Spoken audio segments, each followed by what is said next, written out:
Hello students, welcome to English class. In today's class, we are going to discuss a short story, The Conjurer's Revenge. The story is written by Stephen Leacock, but first we will see a brief introduction of Stephen Leacock, since he is the writer of the story.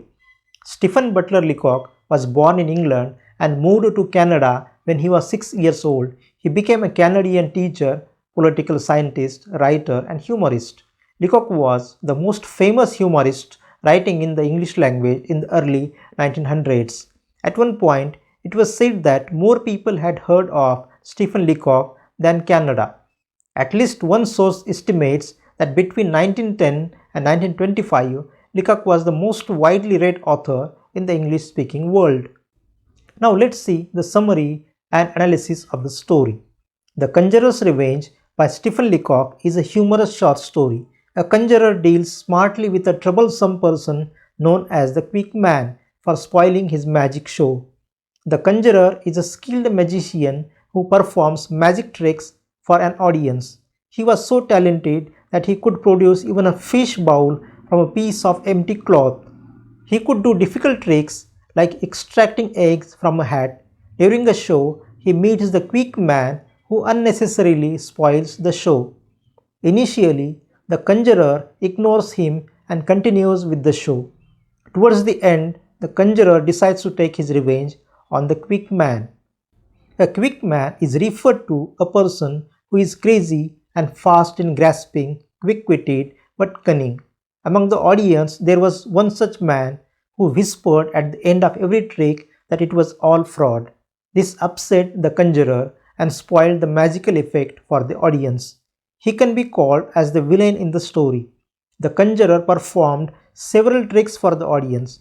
From the beginning of the show, the Quick Man keeps spoiling the show for the conjurer. He kept saying the audience that the trick was done with the help of items hidden up the conjurer's sleeve. When the conjurer produced a fish bowl from a piece of empty cloth, the Quick Man said that this must have been up his sleeve. The next trick was the famous Hindustani rings. He joined two separate rings into one with a blow. The Quick Man whispered that he had another lot up his sleeve. The conjurer worried a lot, but he continued his tricks.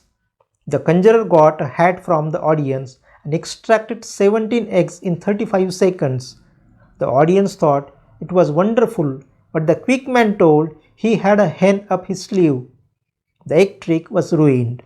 The conjurer got the same response for all his tricks.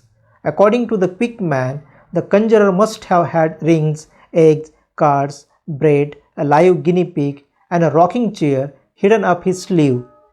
These constant comments by the Quick Man made the audience feel that the tricks were nothing special. This upset the conjurer. However, he went on performing one trick after the other till he could take it no more.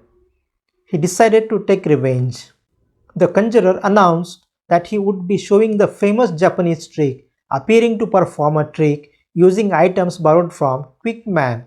He took the Quick Man's watch and broke it to pieces. The Quick Man told the audience that the watch had been slipped into the conjurer's sleeve. The conjurer then took the Quick Man's handkerchief and punched holes in it. The Quick Man thought that this was a trick which he did not understand. The conjurer then took the Quick Man's hat and trampled on it. He then proceeded to burn the Quick Man's collar and smashed his spectacles. The Quick Man all the while thought that this was just a trick. However, later the Quick Man and the entire audience realized that what the conjurer did with the Quick Man's things were not tricks. The conjurer's revenge was complete after he destroyed the belongings of the Quick Man. The conjurer had succeeded in fooling the Quick Man with his permission. Thus, the conjurer took his revenge. The humorous part of the story is the seriousness with which he asked for the various items of the Quick Man. The conjurer kept up the suspense till the end of the show by not letting either Quick Man or the audience realize that the trick that he was performing at the end of the show was not a trick but the real destruction of the possessions of the Quick Man. At no point of time did the Quick Man realize that the conjurer was taking his revenge.